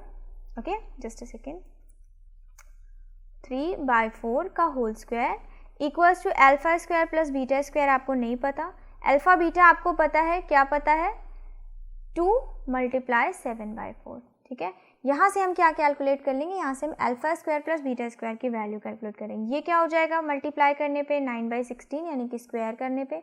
इसको जब आप सिंप्लीफाई करेंगे ये हुआ 7/2. इधर लाने पे क्या हो जाएगा स्टूडेंट्स, -7/2. किसके बराबर आएगा, alpha square plus beta square के बराबर. ओके, तो यहाँ से आपको alpha square plus beta square की वैल्यू क्या मिल गई, एलसीएम ले लीजिए. जब आप एलसीएम लेंगे तो ये हो जाएगा -8 7 56/16. ठीक है, माइनस में आंसर आएगा कितना, 47/16. ठीक है, इतना आपने सॉल्व कर लिया. अब आपको क्या पता है, अब आपको पता है alpha square plus beta square की वैल्यू जो कि क्या है, -47/16. अल्फा बीटा की वैल्यू क्या है, 7/4. सिंप्लीफाई कर लें, ये 4 से डिविजिबल है, ठीक है। सो आपका फाइनल ऑप्शन क्या आंसर क्या आएगा 47/28. So which option is right? Option number B is the right option. Clear? Next question 31. Distance between points P and Q is 10. Question बोल रहा है डिस्टेंस दे दी गई है 10. डिस्टेंस फॉर्मूला पता होना चाहिए, क्या होता है? √x2 - x1 का whole square plus y2 - y1 का होल स्क्वायर। वैल्यू रख दीजिए d is equals to 10. So 10 is equals to √x2 - x1 यानी कि 10 - 2 का होल स्क्वायर, y2 - y1 यानी कि y + 3 का होल स्क्वायर। ओके ना, इसको बोथ साइड स्क्वायरिंग कर देंगे तो ये अब आपका स्क्वायर रूट कैंसिल आउट हो जाएगा। सो हमें यहाँ से क्या मिला 100 इज इक्वल्स टू 10 - 2 आपका हो जाएगा 8 का स्क्वायर यानी 64 प्लस y + 3 का होल स्क्वायर। ओके, इसको उधर लेके चले जाएंगे, ये आपका हो जाएगा 36। इसको आइडेंटिटी के थ्रू आप ओपन कर लीजिए, क्या होगा y² + 9 + 6x। Clear? Now again take this 36 to this side, you will have y² +6 - 27 equals to 0। Okay ना, आपको ऐसे में ब्रेक करना है कि आपका 27 आए, प्लस माइनस करने पे 6 आए। ऐसी कौन सी दो वैल्यूज़ है? ऐसी है आपकी 9 और 3। ठीक है, यानी कि ये आपका किस में ब्रेक होगा? +9 और -3 में। सो आपके दो जीरोज ऑफ द पॉलिनोमियल आएंगे, जिसमें दो आपका क्या आएगा? मैंने यहाँ पे क्या ले लिया? यहाँ पे मैंने x आपका y चल रहा था, मैंने यहाँ पे x ले लिया। सो ये आपका क्या है? y है। ओके, सो यहाँ से आपके दो y की वैल्यूज़ आएंगी। y की दो वैल्यूज़ क्या आएंगी? एक होगी -9 और दूसरी होगी +3। ठीक है, आप इसको सॉल्व करके देख लीजिएगा, यही दो वैल्यूज़ आएंगी। क्वेश्चन बोल रहा है y की वैल्यू, तो हम क्या करेंगे? निगेटिव यहाँ पे दोनों ली गई हैं, तो हम आपका ऑप्शन नंबर ए सेलेक्ट कर लेंगे, जिसमें 3 पॉजिटिव है और -9 negative. Next question 32. In the given figure if ABCD is a rhombus then the value of x. Question कह रहा है अगर इस फिगर में ABCD आपका रोम्बस है तो x की वैल्यू निकालिए। देखिए, रोम्बस के जो डायगोनल्स, किसी भी क्वाड्रिलेटरल के जो डायगोनल्स होते हैं वो परपेंडिकुलर बाइसेक्ट करते हैं एक दूसरे को, यानी कि बराबर के पार्ट्स में डिवाइड करते हैं। तो इसका मतलब अगर ये बराबर है इस पार्ट के और ये बराबर है इस पार्ट के, तो x की वैल्यू क्या हो गई? 5 हो गई। ठीक है, x की वैल्यू 5 होगी। चाहे तो आप इनसे भी निकाल सकते हैं, दूसरे यहाँ से तो आपको डायरेक्टली 5 मिल गई। आप इस वाले डायगोनल से भी निकाल लें, ये हमने डायगोनल DB से निकाला, अब हम AC से निकाल लें तो क्या मिलेगा हमें? 4 = x - 1, सो x = 5। दोनों ही केस में आपके x क्या आ रही है? 5। तो option number C is the right option. सिर्फ आपको प्रॉपर्टी पता होनी चाहिए थी इसमें उसकी रोम्बस की। क्वेश्चन बहुत ईजी था।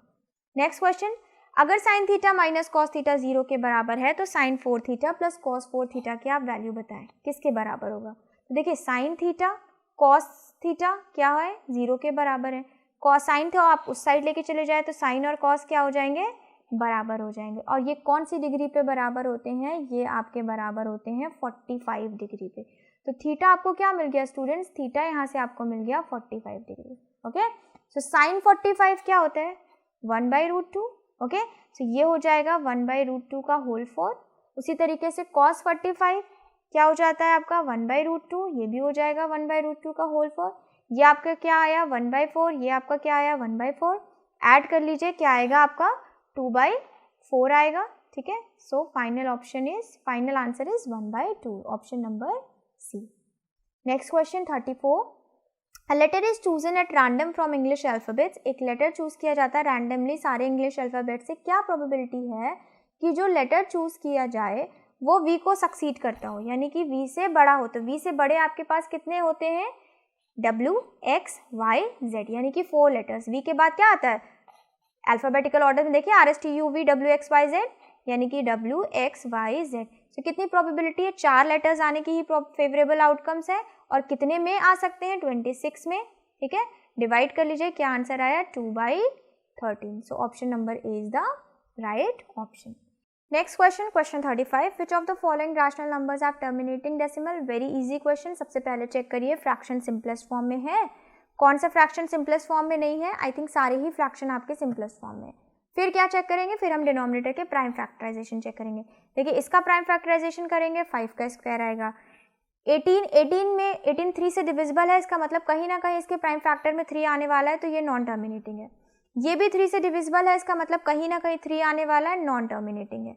ये 3 से डिविजिबल है नहीं, ऐसा बिल्कुल नहीं है। इसके फैक्टर्स निकालिए, इसके फैक्टर्स हो जाएंगे आपके 5 का क्यूब यानी कि 125 मल्टीप्लाई 2, ठीक। सो ये फर्स्ट और आपका फोर्थ क्या है, टर्मिनेटिंग है। सो कौन से ऑप्शन में फर्स्ट और फोर्थ है, ऑप्शन नंबर डी है। Next question 36, quadratic polynomial whose 1 0 is 5 and the product of the zeros is 0, ठीक है। क्वेश्चन कह रहा है अल्फा आपका 5 है, क्योंकि उसने बोला एक तो हम अल्फा मान लेते हैं, ठीक। दूसरा क्या बोल रहा है कि अल्फा बीटा जो है वो 0 है। तो क्या कह रहा है वो, आप इक्वेशन बना के दिखाइए, ठीक। सो अगर अल्फा बीटा 0 है तो यहाँ से बीटा भी तो 0 ही आ गया ना बेटा। भाई अल्फा 5 है होना से क्या फ़ायदा, जब अल्फा और बीटा दोनों 0 है तो इसका मतलब बीटा क्या हो जाएगा, 0 हो जाएगा, ठीक। अब आपकी क्वाड्रेटिक पॉलिनोमियल इक्वेशन कैसे बनती है, से प्रोडक्ट ऑफ जीरो से ये होती है x square minus alpha plus beta x plus alpha beta. Value रख दीजिए, अल्फा और बीटा को प्लस करेंगे यानी 5 plus 0 x plus alpha beta तो 0 ही होता है, तो ये क्या हो गया एक्स स्क्वायर माइनस 5x। कौन सी इक्वेशन सही है, ऑप्शन नंबर बी सही है। Okay, next question 37, if p coordinate of p is given to you, ये मिड पॉइंट है कौन सी लाइन सेगमेंट के, q और r के, ठीक है। सो q और r के पहले आप मिड पॉइंट निकाल लीजिए। अपनी जो आपका फॉर्मूला है क्या होता है वो -6 - 2/2 5 + 3/2, ये क्या आएगा आपका, ये आपका आएगा -4 और ये हो जाएगा 4, ठीक है। अब ये आपको क्या दिया है कि ये p ही है, लेकिन उसको आपको किसके टर्म्स में दिया गया, a/3 और 4। सो कोऑर्डिनेट को क्या कर दीजिए, इक्वेट कर दीजिए, तो a/3 किसके बराबर हो गया -4 के, तो a किसके बराबर हो गया -12 के, ठीक है। So option number B, sorry not C, option number B is the right option. Okay, next question 38, the sides of the triangle are 30, 70 and 80 units. कोई ट्रायंगल है जिसके 3 साइड्स गिवन है आपको। If an altitude is dropped upon the side of length 80 units, ठीक है। सबसे पहले आप फिगर बनाइए, ठीक। This is 30, this is 70 and this is 80। Question कह रहा है कि एक एल्टीट्यूड ड्रॉप किया जा रहा है लेंथ 80 वाली पे, यानी कि एक एल्टीट्यूड ड्रॉप कर रहे हैं 80 वाली पे। एल्टीट्यूड क्या होता है, जो परपेंडिकुलर होता है। The larger segment cut off on this side is, इस साइड का जो लार्जर सेगमेंट होगा, यानी कि मान लेते हैं क्योंकि भाई एल्टीट्यूड है बराबर नहीं काटता, मीडियन बराबर में काटता है, ये एल्टीट्यूड है तो हम मान लेते हैं कि ये x है, ठीक। और ये बचा हुआ पार्ट क्या हो जाएगा फिर 80 - x, यही होगा, ठीक है। तो आपको ये बताना है कि जो लार्जर सेगमेंट बचा हुआ है कट ऑफ के बाद ये कितना होगा।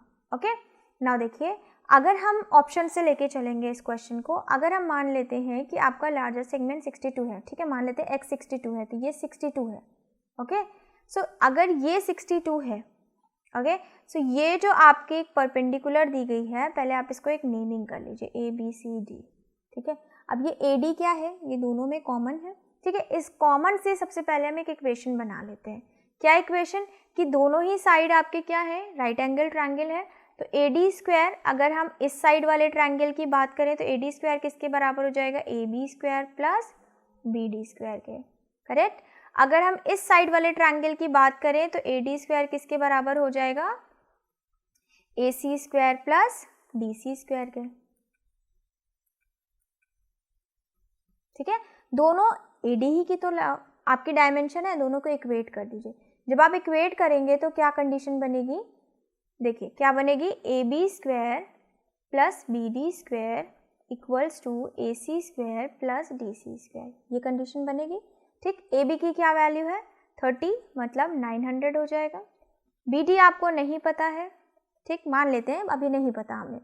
AC क्या है, AC आपको पता है 70 यानी कि 4900 प्लस आपका आ गया DC स्क्वायर जो हमें नहीं पता। ओके, अब आप क्या करिए, दोनों को एक सिंपल इक्वेशन, यानी कि वेरिएबल एक तरफ नंबर्स एक तरफ, तो ये हो जाएगा आपका BD square minus DC square equals to 4900 minus 900, क्या आंसर आएगा आपका बेटा 4000। ये एक हमने जनरल इक्वेशन बना ली। अब हम अपने ऑप्शंस को इन्हीं पे चेक करते हैं, ठीक।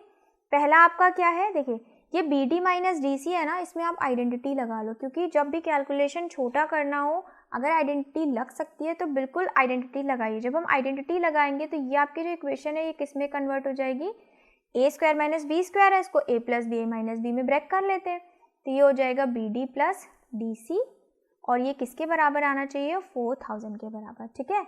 Again I am changing the colour of the pen. देखिए अगर हम फर्स्ट ऑप्शन ले लेते हैं तो आपका x क्या हो जाएगा, 62। इसका मतलब x BD है तो BD क्या हो जाएगा, 62, ठीक। अगर BD 62 है तो DC क्या हो जाएगा, 80 से सब्ट्रैक्ट कर दें, यानी कि अब ये हो जाएगा आपका 18, ठीक है। सो यहाँ पे भी 62 प्लस 18, इसको सॉल्व करिए, क्या ये 4000 के बराबर आ रहा है, इसको आप सब्ट्रैक्ट करेंगे, क्या आंसर आएगा, 44, ठीक। इसको आप क्या करेंगे, ऐड करेंगे, यहाँ पे ऐड करना है तो ये क्या आंसर आएगा, 80। क्या इनका मल्टीप्लिकेशन 4000 के बराबर आ रहा है, नहीं आ रहा है, इसका मतलब ये ऑप्शन आपका करेक्ट नहीं है, ठीक। इसी तरीके से हम 63 के लिए ले लेंगे, ठीक है। 63 में भी आपका ये ऑप्शन सही नहीं आएगा, ठीक है। देन हम क्या करेंगे, 64 के लिए ले लेंगे, ठीक। जब आप 64 के लिए लेंगे तो देखिए क्या होगा, यहाँ पे आप क्या करिए, चेंज कर लेते हैं हम सब, ये हो गया आपका 64। जब आप इसको 64 लेंगे, इसको आप माइनस करेंगे, ये आपका हो जाएगा 16। यहाँ पे आप क्या करेंगे, यहाँ पे आप ऐड कर देंगे, 64 प्लस 16 कितना होगा स्टूडेंट्स, 80 होगा, ठीक। और 64 माइनस 16 कितना होगा, ये आपका हो जाएगा 48।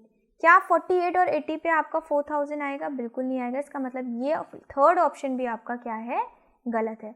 सो कौन सा ऑप्शन राइट होने वाला है, फोर्थ ऑप्शन आपका राइट होने वाला है। इसे भी चेक करके देख लीजिए, क्या हो जाएगा, 65 माइनस 15, भाई 65 और दूसरा ऑप्शन क्या बचता है आपके पास, 15, और ये हो जाएगा 65 प्लस 15, ये हो गया आपका 80। यहाँ पे आपका क्या आया, यहाँ पे आपका आया 50, ठीक है, सॉरी नॉट 40, 50 और 80 मल्टीप्लाई करेंगे तो आपका ऑप्शन आएगा 4000, ठीक है। तो यहाँ पे आपको क्या लेना पड़ेगा, यहाँ पे आप ऑप्शन से लेके चलेंगे तो आपको जिस ऑप्शन पे आपका आंसर राइट आ रहा है वही आपका करेक्ट हो जाएगा, ठीक है। सो 65 इज द राइट आंसर। मतलब कि आपकी जो लार्जर सेगमेंट हो गई वो हो गई कौन सी, ये 65 है और ये आपका है 50, ठीक। Next question 39, if x sin theta is equals to 1 and cot theta is equals to y, which of the following is correct. Question कह रहा है अगर sin theta, I think we have done this question, अभी हम लोगों ने कुछ देर पहले इसी तरीके का सिमिलर क्वेश्चन किया है। सो यहाँ से x आपका क्या हो जाएगा, सॉरी x हो जाएगा आपका 1 बाई साइन थीटा, ठीक है, और cot थीटा आपका क्या दिया है, y दिया है। अब आपको क्या करना पड़ेगा, आपको इन x और y की वैल्यूज़ को सारे ऑप्शंस में पुट करके देखना पड़ेगा, और कोई आपके पास ऑप्शन नहीं है क्योंकि क्वेश्चन ने कुछ और नहीं पूछा, ठीक। तो एक्स स्क्वायर हो जाएगा 1 प्लस साइन स्क्वायर। अच्छा काम करते हैं, इसको हम कर लेते हैं 1 अपॉन साइन थीटा है तो हम इसको कर लेते हैं कोसेक थीटा। कोसेक थीटा तो होता है उल्टा होता है साइन, ठीक। तो यहाँ पे आपका फिर क्या आ जाएगा, यहाँ पे आपका आ जाएगा cosec square theta plus cot square theta equals to 1। क्या ये आइडेंटिटी सही है, नहीं, ये नहीं होती। नेक्स्ट पे आ जाइए, क्या हो जाएगा, cosec square theta minus cot square theta equals to 1। Is this identity right, yes. 1 plus cot square theta is equals to cosec square theta होता है, तो ये वाली आइडेंटिटी आपकी क्या हो गई, राइट हो गई, okay. Next question, question number 40, there are 5 cards in which the numbers are written as 9, 10, jack, queen and king, ठीक है, यानी कि आपका कार्ड पे क्वेश्चन आ गया, probability. These cards are well shuffled with their face downwards. One card is then picked up at random. The probability of the drawn card is a king. Question कह रहा है क्या प्रोबेबिलिटी है कि इतने cards में से जो आपने कार्ड चूज किया वो किंग है। सो किंग कितने हैं, ठीक है, 5 कार्ड्स चूज कर, 5 कार्ड्स लिए थे, 5 में किंग कितने कार्ड है, एक ही कार्ड तो है, तो फेवरेबल हो गया 1, और आपने टोटल कार्ड्स कितने सेलेक्ट किए, 1 2 3 4 5, सो नीचे आपका क्या हो जाएगा 5। सो क्या प्रोबेबिलिटी आ गई, 1/5। सो स्टूडेंट्स हमने ये कंप्लीट कर लिया section number B. Now we are moving further for section number C.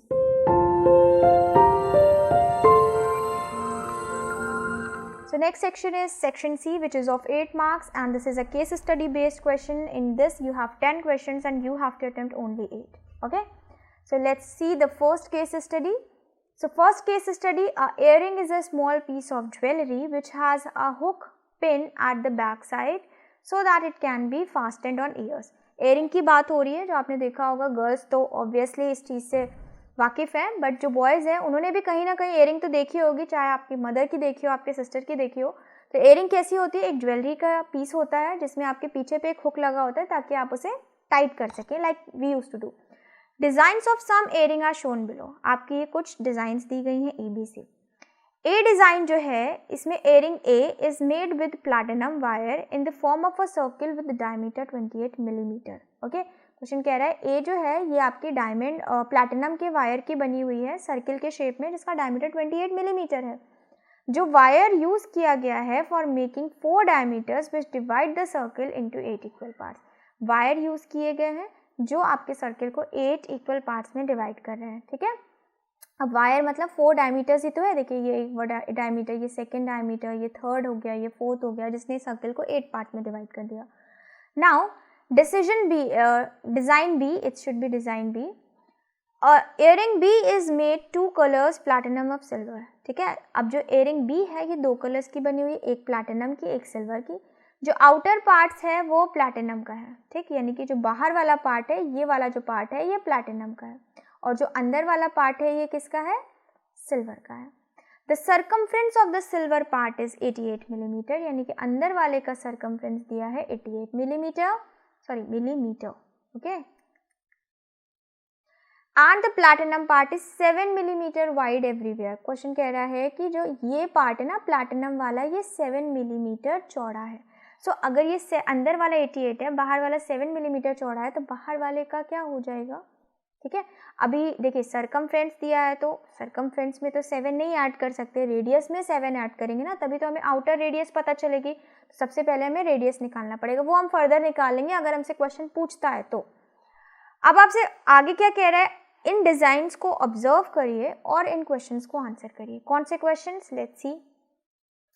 So the first question is the total length of platinum wire required is. Question कह रहा है कि जितना टोटल वायर लगेगा प्लैटिनम के लिए, ये अभी आपकी डिज़ाइन ए से रिलेटेड है तो हम बी वाले फिगर को नहीं देखेंगे, ठीक।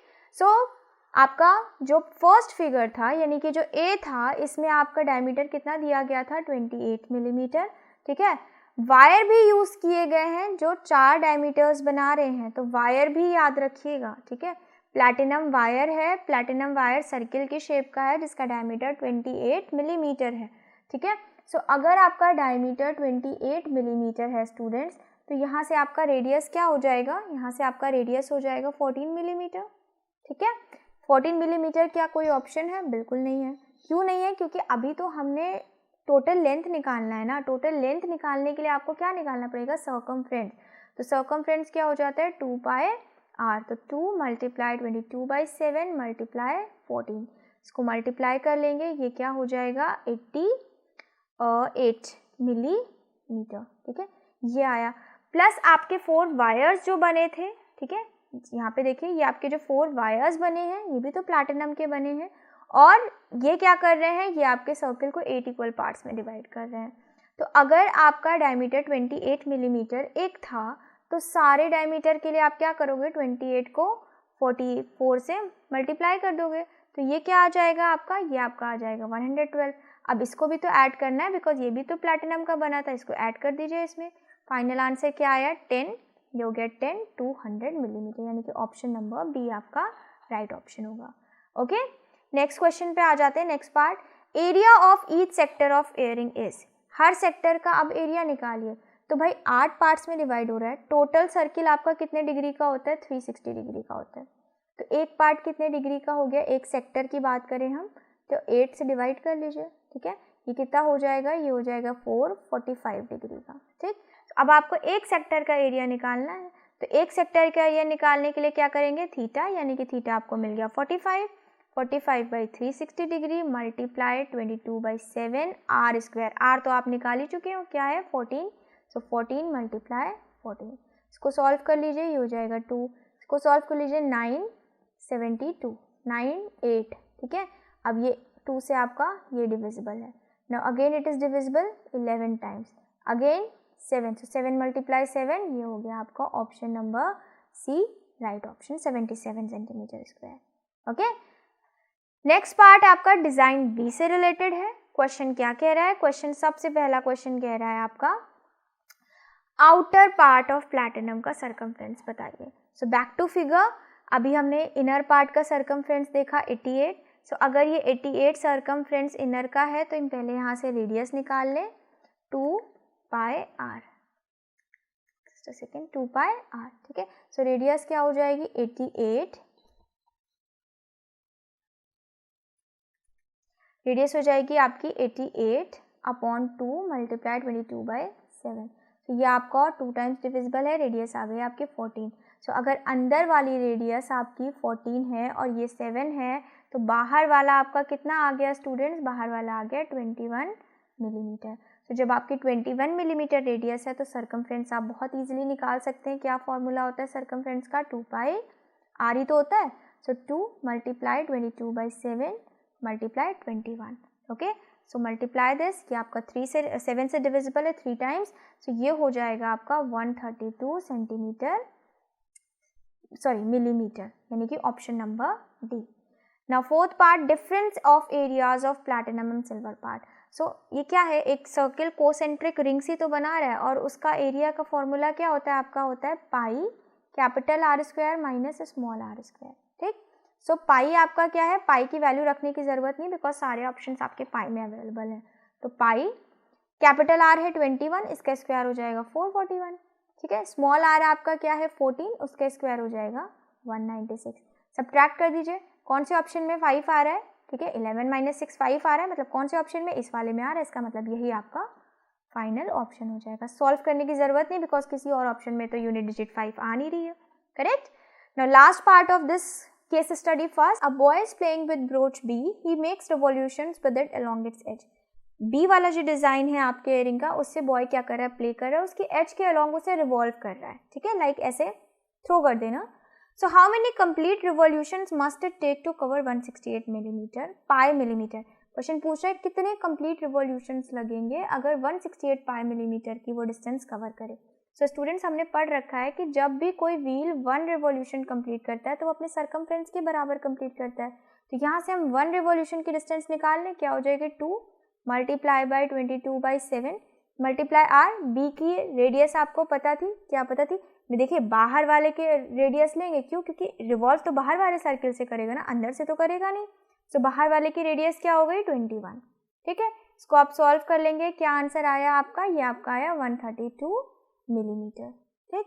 अब क्या क्वेश्चन पूछ रहा है, क्वेश्चन पूछ रहा है अगर कितने रिवॉल्यूशन लगाए, ठीक है। से एक्स रिवॉल्यूशन मान लेते हैं लगाने में, वो कितना कवर कर लेता है 168 पाई मिलीमीटर कवर कर लेता है, ओके। सो यहाँ पे x के लिए कैसे, जब 1 के लिए आपको 132 है तो x के लिए आपको क्या करना पड़ेगा, x के लिए आप क्या कर लेंगे 168 पाई से डिवाइड कर देंगे 132 मिलीमीटर को, तो आपके नंबर ऑफ रिवॉल्यूशंस मिल जाएंगे, ठीक है। इसको डिवाइड कर लीजिए, देखिए यहाँ पे पाई है, इसको आप इरेज करके इसकी जगह आप क्या ले लेंगे 22/7, ठीक। ये हो जाएगा 24 टाइम्स, 24 से आपका ये डिविजिबल है, 4 से डिविजिबल है 30, 4 3 12 33 टाइम्स, ठीक है। ये आपका 11 से डिविजिबल है 2, ये आपका 2, कितने रिवॉल्यूशन आ गए, आपका आया 4 revolution. So option number C is the right option, okay. Next case study students, Palak went to a mall with her mother and enjoy rides on the giant wheel and play hoopla, a game in which you throw a ring on the items kept in a stall and if the ring covers any object completely you get it, okay। So ऐसे game हम लोगों ने खेले हैं, बहुत सारे exhibitions में ऐसे गेम होते हैं जिसमें आपको एक रिंग दी जाती है and you have to throw that ring on any object, और जिस भी ऑब्जेक्ट को वो कम्प्लीटली कवर कर लेगी वो आपका हो जाता है, ठीक है। So Palak is a girl, she went with her mother, वो मॉल में घूमने गई जहाँ पे उसने एक जाइंट व्हील पे राइड ली और ये हुपला गेम प्ले किया, ठीक है। आगे क्या बताया जा रहा है कि जितनी बार उसने हुपला गेम प्ले किया वो आधा था जितनी उसने राइड्स ली, ठीक। सो अगर मान लेते हैं कि उसने हुपला गेम प्ले किया x टाइम्स, यहाँ पे लिख लीजिए ताकि आपको बाद में कंफ्यूजन ना हो कि x क्या लिया था y क्या लिया था। तो मान लेते हैं कि x टाइम्स उसने हुपला गेम प्ले किया था, तो क्वेश्चन कह रहा है कि वो उसने y यानी कि y कितना जाइंट राइड की y टाइम्स उसने राइड ली, ठीक है। व्हील की उसने कितनी बार राइड ली, y टाइम्स राइड ली, गेम कितनी बार खेला, x बार खेला। क्वेश्चन कह रहा है कि जो x है वो हाफ y है, ओके। तो यहाँ से एक इक्वेशन मिल गई आपको 2x - y = 0, ये फर्स्ट इक्वेशन मान लेते हैं।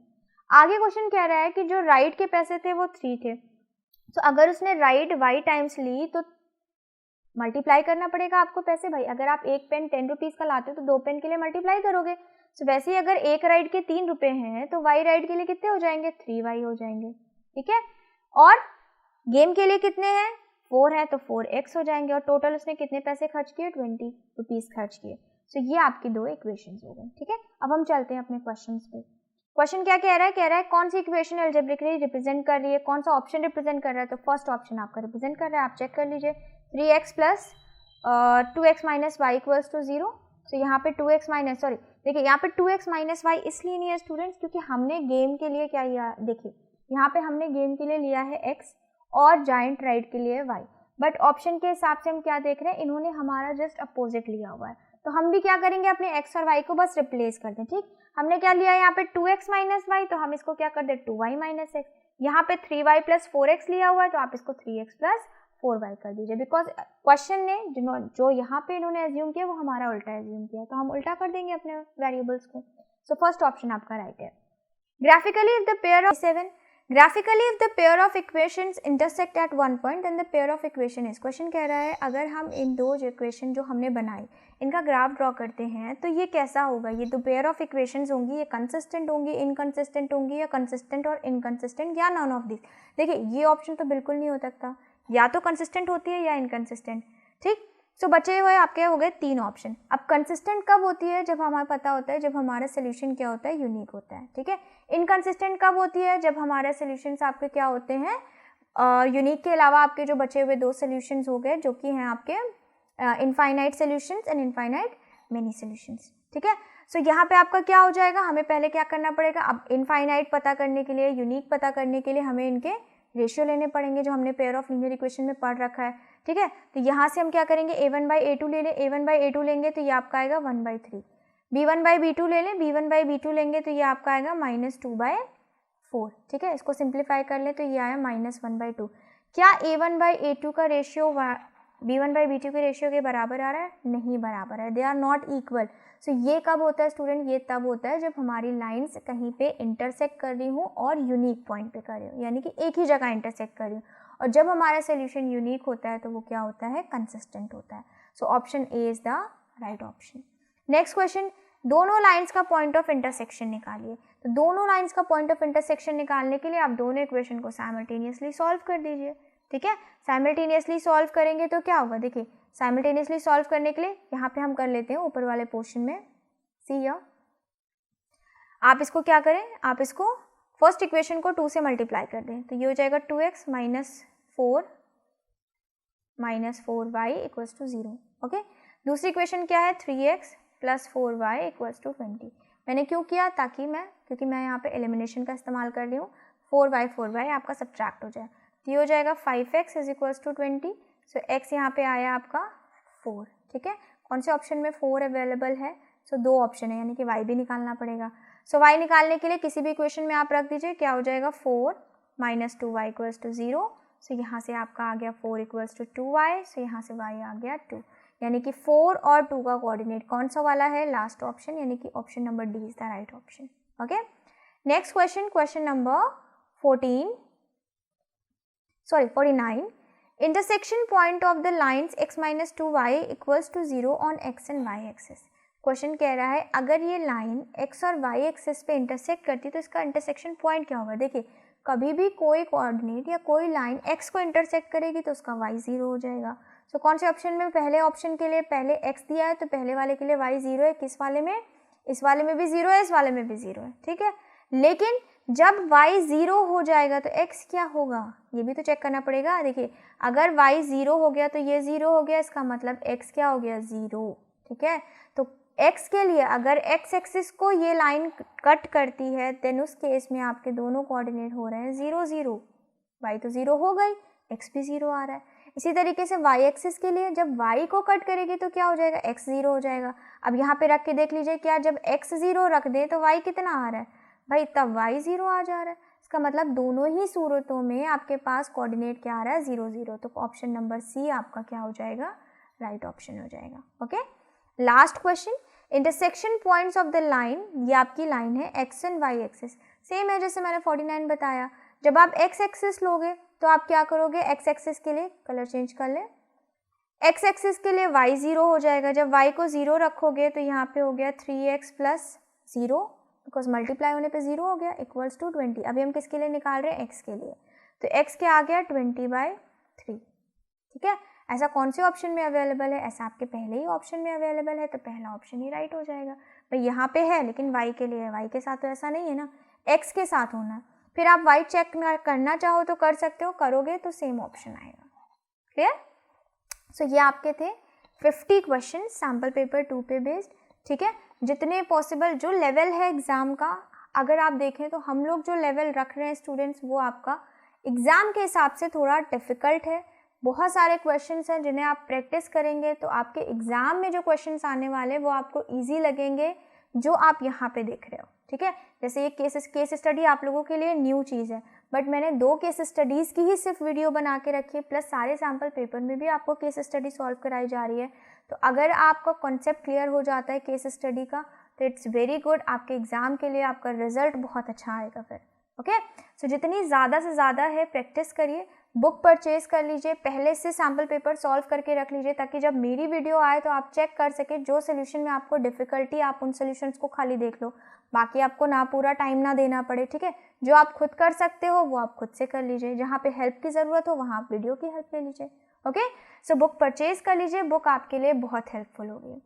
आई होप जितना मैंने पढ़ाया है, जो भी मैंने पढ़ाया आपको समझ में आया हो। अगर कहीं आपको प्रॉब्लम है तो आप प्लीज़ कमेंट बॉक्स में मेंशन करें, जिस क्वेश्चन में प्रॉब्लम है वो क्वेश्चन के साथ। Okay, so let's meet in the next session for sample paper 3। Thank you and have a nice day.